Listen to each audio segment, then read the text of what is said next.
24 ans se sont écoulés depuis ce divorce retentissant qui avait secoué non seulement la famille Hallyday, mais aussi l'opinion publique française. À l'époque, David Hallyday, fils de Johnny et de Sylvie Vartan, tentait tant bien que mal de tracer sa route dans l'ombre immense de son père et sous l'œil vigilant de sa mère, véritable icône de la chanson et de l'élégance. Pourtant, derrière cette image de stabilité et de douceur, la vie privée de David était traversée par des tempêtes dont peu soupçonnèrent l'intensité. Aujourd'hui, pour la première fois, il décide de lever le voile sur une vérité restée enfouie durant plus de 2 décennies. Le secret qu'il a longtemps gardé sur son ex-épouse, un secret qu'il qualifie lui-même de terrifiant. Dans les années 1990, David Hallyday et son épouse semblaient former un couple modèle. Leur union faisait la une des magazines et les photographes se disputaient le moindre cliché de leurs apparitions publiques. On parlait alors d'un mariage solide, d'un duo soudé face aux épreuves et aux contraintes d'une vie médiatique intense. Les plateaux télé, les tournées, les festivals, partout où David se produisait, son épouse apparaissait à ses côtés comme une ombre fidèle.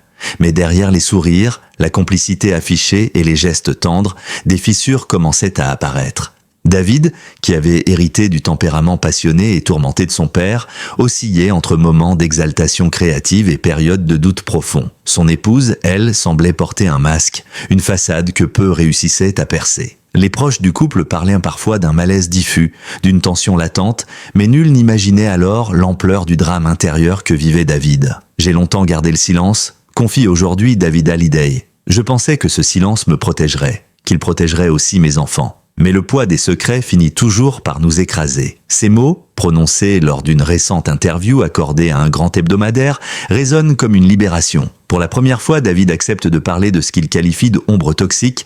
Dans son mariage, selon lui, son ex-femme menait une double vie marquée par des manipulations psychologiques, des mensonges répétés et une stratégie de contrôle qui l'ont lentement conduit à l'isolement. « Je n'avais plus de repères. Chaque choix, chaque décision, même les plus intimes, semblait dictée ou jugée. C'était comme vivre dans une cage dorée, explique-t-il.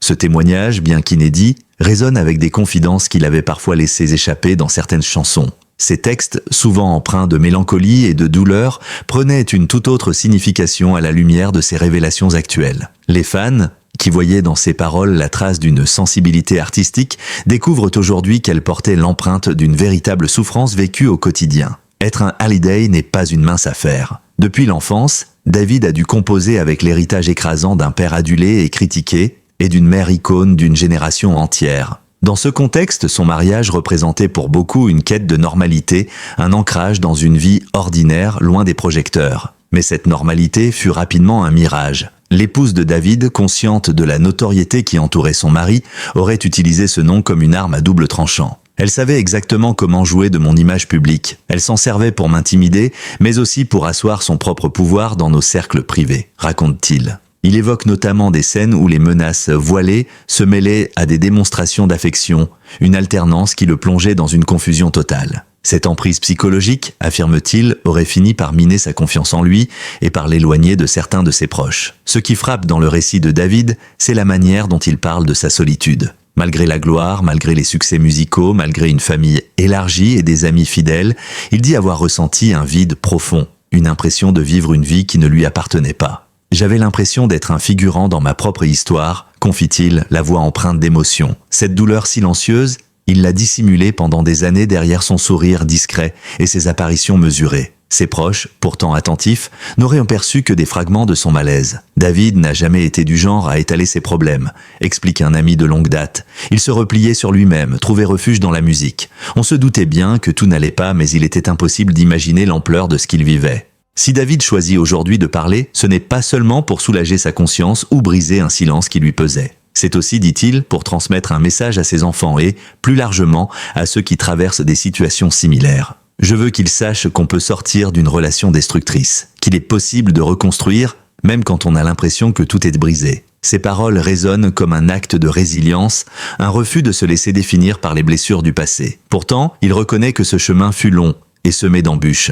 Les années qui suivirent son divorce furent marquées par une lutte intérieure permanente, retrouver confiance, se réapproprier sa vie et surtout se libérer de l'emprise psychologique qui avait pesé sur lui. Bien avant sa confession récente, certains indices avaient filtré dans la presse. Des journalistes avaient relevé son air fatigué, ses silences énigmatiques lors d'interviews ou encore ses textes musicaux aux accents sombres. Mais rares sont ceux qui avaient osé poser des questions directes de peur de raviver des blessures de trop profondes. Aujourd'hui, la révélation de David éclaire d'un jour nouveau ces années de flou et de non-dit. Les critiques qui l'accusaient parfois de froideur ou de distance comprennent désormais qu'il s'agissait d'un mécanisme de protection, d'une armure contre un passé encore trop douloureux à évoquer. En livrant cette part de vérité, David Hallyday ne cherche pas à accabler son ex-épouse, mais plutôt à libérer sa propre parole. « Je ne veux pas de vengeance, dit-il. J'ai simplement besoin que ma vérité existe, que l'on sache ce que j'ai traversé. » Son récit marque le début d'un nouveau chapitre, non seulement pour lui, mais aussi pour son héritage artistique et familial, car en révélant ce secret, il invite ses fans et le public à regarder autrement son parcours, ses choix, ses créations. Derrière l'artiste discret et réservé se dessine désormais l'image d'un homme qui a lutté contre ses démons, qui a survécu à une emprise toxique et qui ose enfin prendre la parole. 24 ans après la rupture, David Hallyday accepte enfin de lever le voile sur un secret qu'il qualifie lui-même de terrifiant. Marque une étape cruciale, non plus seulement l'évocation d'un mariage miné par les non-dits, mais la révélation de ce que son ex-épouse lui aurait fait vivre. À travers ses confidences, c'est une histoire d'amour qui se transforme en fable sombre, un récit où manipulation, domination et douleur s'entrelacent pour former un drame intime aux répercussions profondes.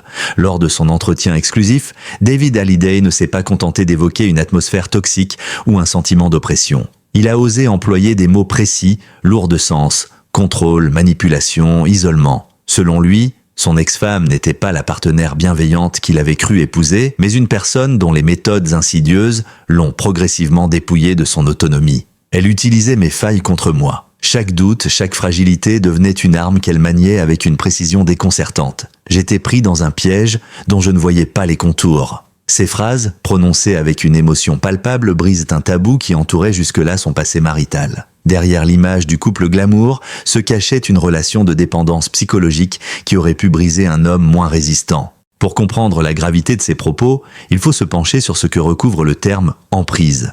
David décrit un engrenage lent et méthodique, des critiques d'apparence anodine qui minent la confiance, des gestes d'affection conditionnés à l'obéissance, des reproches déguisés en conseils. Il raconte notamment des épisodes où ses choix artistiques étaient systématiquement remis en question, où son entourage professionnel était discrédité pour mieux l'isoler, où ses émotions étaient instrumentalisées. Chaque fois que je voulais affirmer une idée, elle trouvait un moyen de me faire douter. Si je résistais, elle se posait en victime, et je finissais par céder. À travers ce récit, on perçoit la complexité d'une relation où l'amour et la peur cohabitent, où l'on s'habitue à une cage invisible jusqu'à en oublier la possibilité de s'en échapper. L'impact de cette emprise ne s'est pas limité à sa vie personnelle. David admet que plusieurs de ses choix musicaux de l'époque furent dictés par un climat de pression et de manipulation. Certains albums, jugés inégaux par la critique, s'expliqueraient ainsi par une perte de confiance en ses intuitions.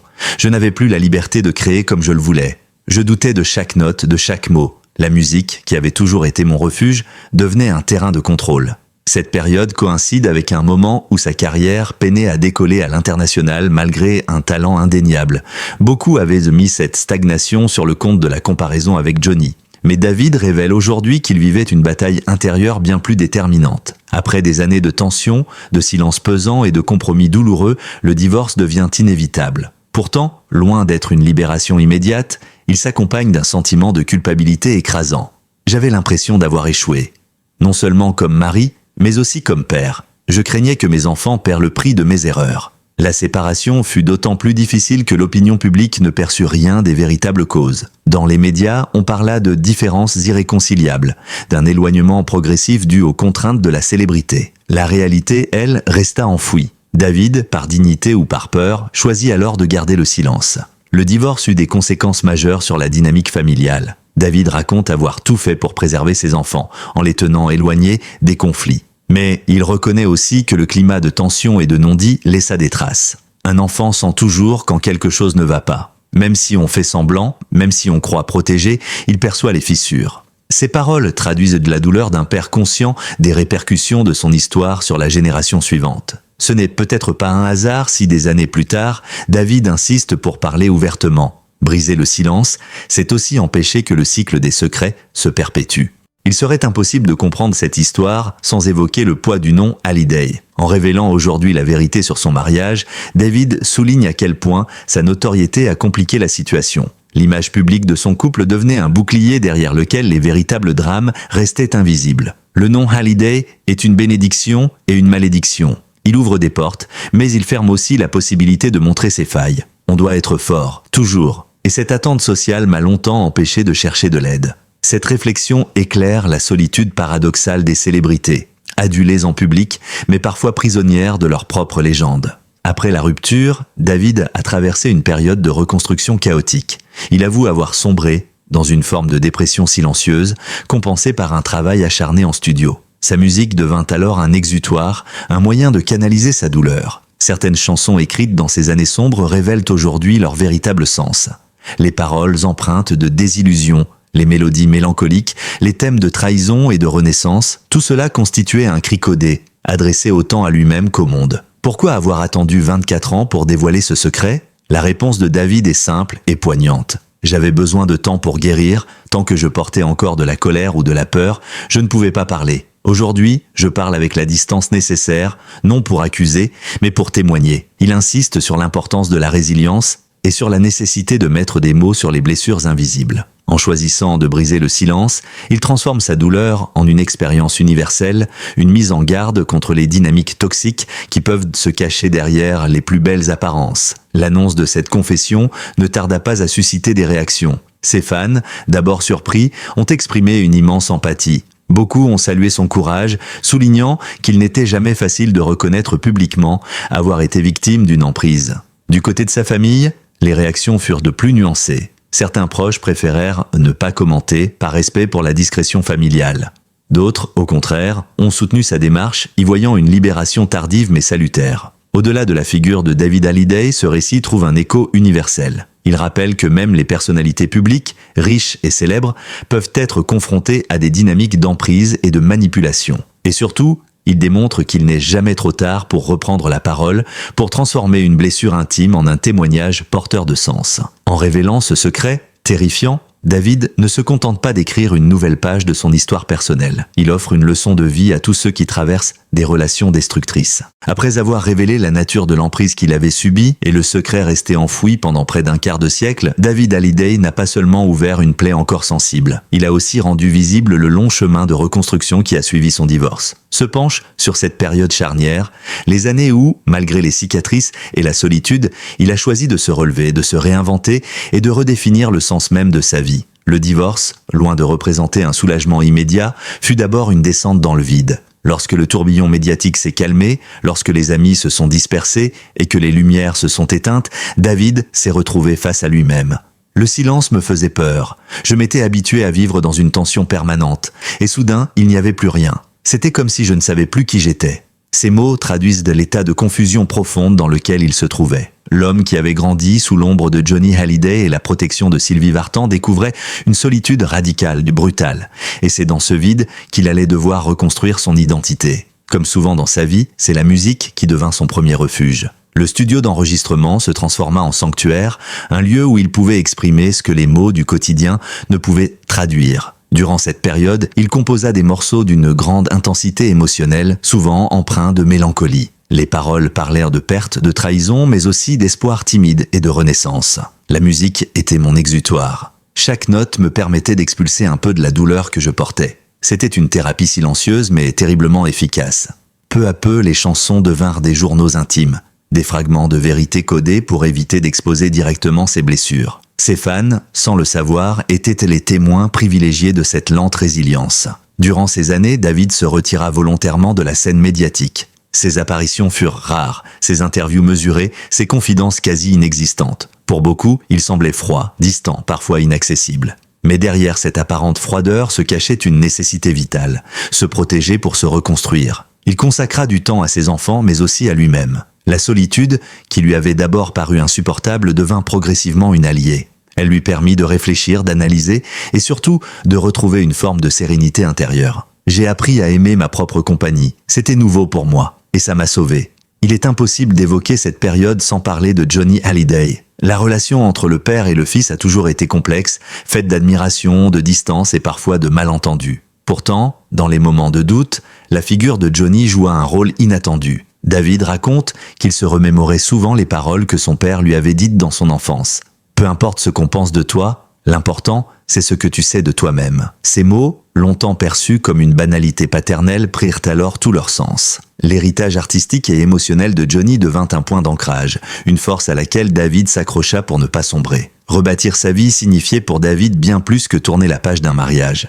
Cela impliquait de redéfinir qui il voulait être en tant qu'homme, artiste, père et héritier d'un nom mythique. Il commença par se réapproprier son art en s'entourant de collaborateurs qui respectaient son identité musicale. Ses albums devinrent plus personnels, plus audacieux. Certains critiques y virent un tournant, une affirmation plus claire de son style. Sur le plan personnel, il apprit à poser des limites. J'avais compris que je ne devais plus jamais laisser quelqu'un contrôler mes choix.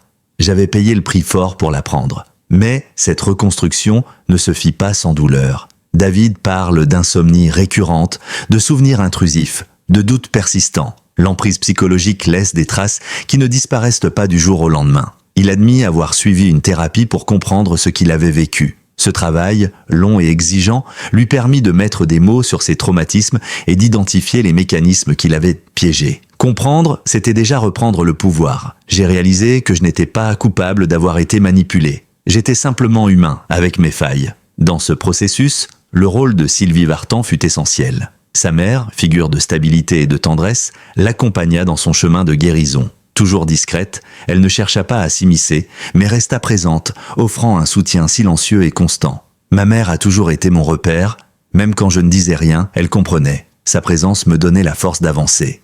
Cette relation mère-fils, souvent idéalisée par les médias, trouva alors une profondeur nouvelle. Sylvie, elle-même habituée aux tempêtes de la vie publique et privée, sut guider son fils avec douceur. Après des années de méfiance et de solitude, David finit par se réouvrir à l'amour. Mais cette fois, il aborda les relations avec une vigilance nouvelle, conscient des dangers de l'emprise et des illusions. Il évoque une rencontre décisive qui lui permit de croire à nouveau à la possibilité d'une relation équilibrée. J'ai compris que l'amour ne devait pas être une cage, mais une liberté partagée. Cette redécouverte de l'amour, plus mature et plus sereine, joua un rôle crucial dans sa renaissance. Elle lui montra que les blessures ne condamnent pas, qu'il est possible de se reconstruire sans renoncer à l'intimité. Un autre pilier de sa résilience fut son rôle de père. David confie avoir toujours mis ses enfants au centre de ses priorités, malgré ses douleurs personnelles. Je voulais leur montrer qu'on peut tomber, mais qu'on peut aussi se relever. Que la force ne réside pas dans l'absence de blessures, mais dans la capacité à les dépasser. Il leur transmit cette philosophie à travers son exemple, mais aussi par la sincérité de ses échanges. Ses enfants, dit-il, furent à la fois une responsabilité et un moteur, l'empêchant de céder au désespoir. Au fil des années, ses chansons devinrent un espace où il transformait ses épreuves en messages universels. Ses concerts, ses albums, ses collaborations portèrent désormais une profondeur nouvelle, nourrie par l'expérience de la douleur et de la résilience. L'art n'a de valeur que s'il touche à l'essentiel. Et ce que j'ai vécu m'a donné accès à cet essentiel. Ses fans, parfois sans le savoir, devinrent les témoins de cette transformation. Dans leurs lettres, leurs messages, leurs applaudissements, il trouva la confirmation que ses blessures pouvaient devenir une force partagée. Aujourd'hui, David parle de cette période avec une forme de sagesse. Il ne nie pas la souffrance, il ne minimise pas les cicatrices, mais il les intègre dans une vision plus large. La vie m'a appris que les épreuves sont des maîtres sévères, mais justes. Sans elles, je ne serais pas l'homme que je suis aujourd'hui. Cette philosophie, forgée dans le feu de la douleur, constitue désormais le socle de son identité. Elle lui permet d'aborder l'avenir non plus comme une menace, mais comme une promesse. En rompant le silence, David a choisi d'assumer une vérité longtemps refoulée. Cette confession n'a pas été improvisée ni livrée dans un élan de colère. Elle a été mûrement réfléchie, préparée avec soin, presque comme une étape finale d'un processus de guérison. J'avais besoin de dire les choses à haute voix, non plus seulement dans mes chansons. Tant que je me taisais, je restais prisonnier. En parlant, j'ai repris possession de mon histoire. Cette déclaration illustre la fonction libératrice de la parole. Ce que David avait autrefois exprimé de manière voilée dans ses textes devient aujourd'hui une vérité assumée, dénuée de métaphores. La réaction du public à cette révélation fut immédiate et massive.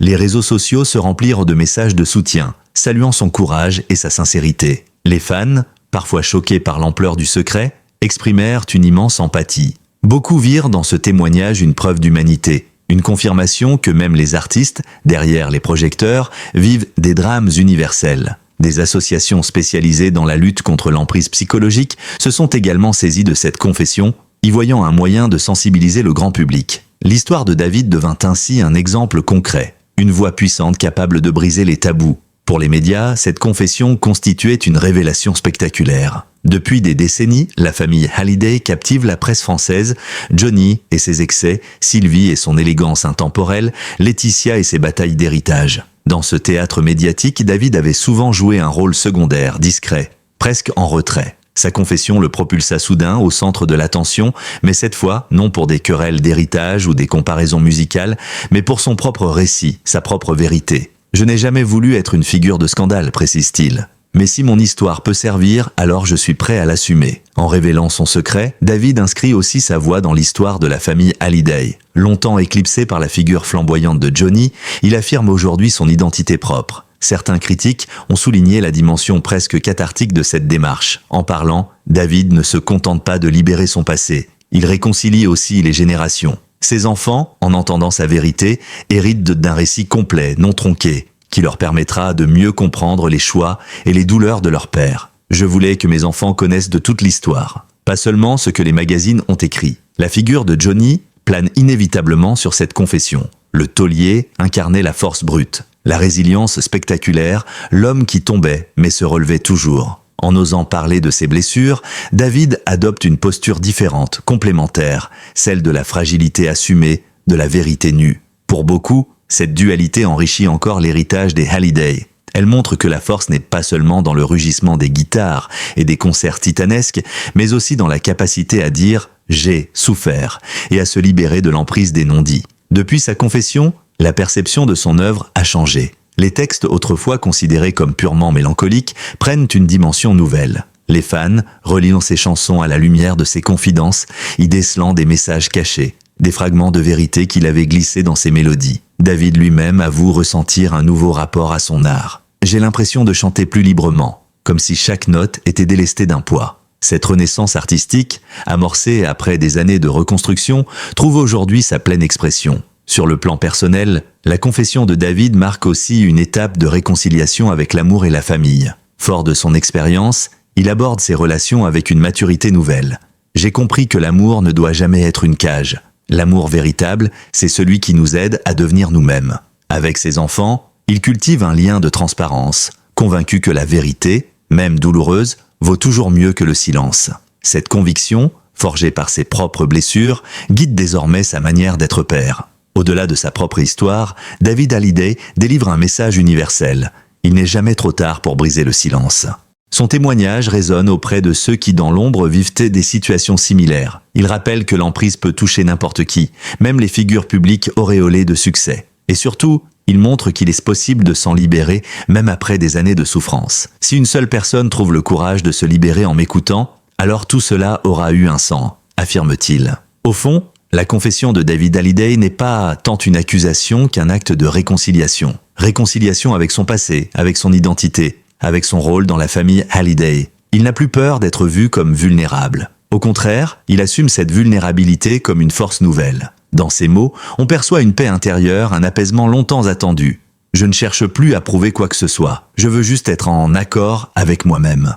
24 ans. C'est le temps qu'il a fallu à David Hallyday pour trouver le courage d'affronter son passé, pour briser le silence et transformer la douleur en une vérité publique. 24 ans de silence qui ne sont pas seulement une mesure du temps écoulé, mais aussi le reflet d'un combat intérieur, d'un poids porté dans l'ombre, invisible aux yeux du monde. L'histoire qu'il a révélée n'est pas une simple anecdote people, ni un fait divers destiné à nourrir les colonnes de la presse à sensation. Elle est l'histoire d'un homme qui, malgré la gloire, malgré le nom prestigieux qu'il porte, a traversé l'enfer silencieux d'une relation toxique. Un homme qui a subi l'emprise, la manipulation, le doute constant, et qui en est sorti affaibli mais pas brisé. Car le véritable enseignement que l'on peut tirer de sa confession est celui-ci. Il n'est jamais trop tard pour se libérer. Peu importe que le silence ait duré 24 ans, peu importe les apparences soigneusement entretenues, peu importe les jugements des autres, la vérité finit toujours par trouver son chemin. En révélant ce qu'il a vécu, David Hallyday ne se contente pas de tourner une page personnelle. Il devient aussi le porte-parole de milliers d'hommes et de femmes qui vivent dans l'ombre de relations destructrices, qui doutent d'eux-mêmes, qui s'imaginent prisonniers à jamais. Son histoire montre que même les chaînes les plus solides peuvent être brisées, que même les cicatrices les plus profondes peuvent devenir des symboles de force. Ces mots résonnent parce qu'ils sont simples et sincères. J'ai souffert, j'ai été manipulé, mais je me suis reconstruit. Dans une société où l'on glorifie souvent la réussite extérieure et où l'on cache les blessures intimes, entendre une personnalité publique avouer sa fragilité est un acte de courage qui bouleverse. Au-delà du cas de David Hallyday, cette confession met en lumière une réalité universelle. L'emprise psychologique peut toucher n'importe qui. Les célébrités ne sont pas à l'abri. La richesse, la gloire, la notoriété n'immunisent pas contre la souffrance intime. Ce que son récit nous apprend, c'est qu'il ne faut pas confondre l'image et la réalité. Derrière les sourires, derrière les photos parfaites, derrière les couples idéalisés, il peut y avoir des blessures profondes. Et c'est précisément pour cela que son témoignage est si précieux.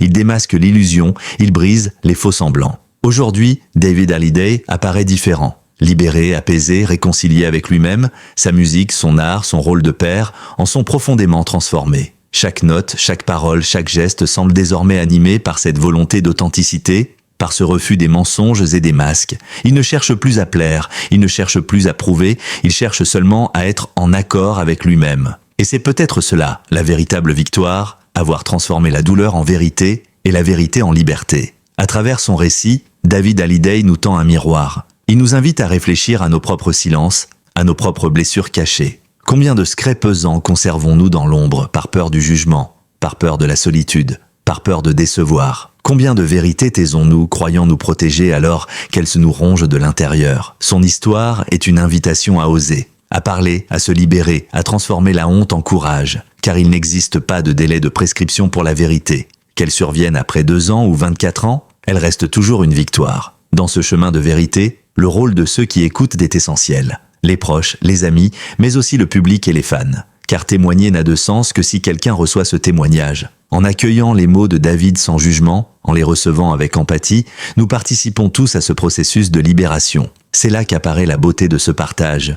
Une souffrance intime se transforme en une force collective, en une source d'inspiration pour ceux qui doutent encore. Chers lecteurs, chères lectrices, si vous êtes arrivés jusqu'ici, c'est que vous aussi, vous avez été touchés par cette histoire. Peut-être vous a-t-elle bouleversé. Peut-être vous a-t-elle rappelé vos propres épreuves. Peut-être vous a-t-elle simplement offert une autre vision d'un artiste que vous croyiez connaître. Mais une chose est certaine, nous avons encore beaucoup d'histoires à partager, beaucoup de vérités à explorer, beaucoup de silences à briser. Ce que nous faisons ensemble, ici, c'est plus qu'un simple récit. C'est une quête de sens, une recherche de vérité, une volonté de comprendre et d'avancer. C'est pour cela que je vous invite à aller plus loin avec nous. Si ce récit vous a touché, si vous souhaitez continuer à découvrir des histoires fortes, des confessions bouleversantes, des analyses sincères et des témoignages uniques, alors je vous encourage à vous abonner à notre chaîne. En vous abonnant, vous ne manquerez aucune de nos prochaines vidéos, aucun de nos prochains articles. Vous ferez partie d'une communauté qui croit en la valeur de la vérité,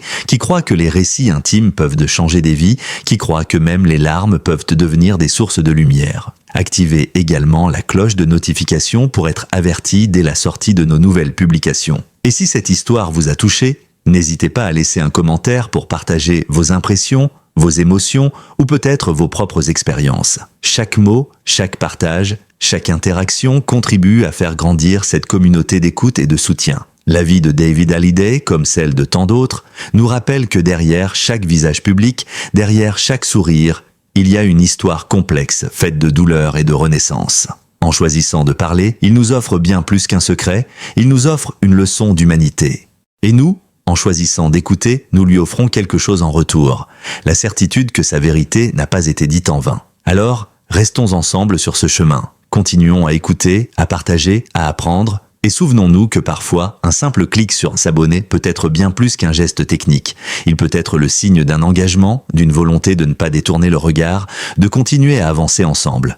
Merci de votre fidélité, merci de votre écoute, et surtout merci de votre confiance. L'histoire de David Hallyday est peut-être terminée, mais d'autres récits nous attendent. Restez avec nous, abonnez-vous, partagez, et faisons en sorte que chaque vérité trouve un écho.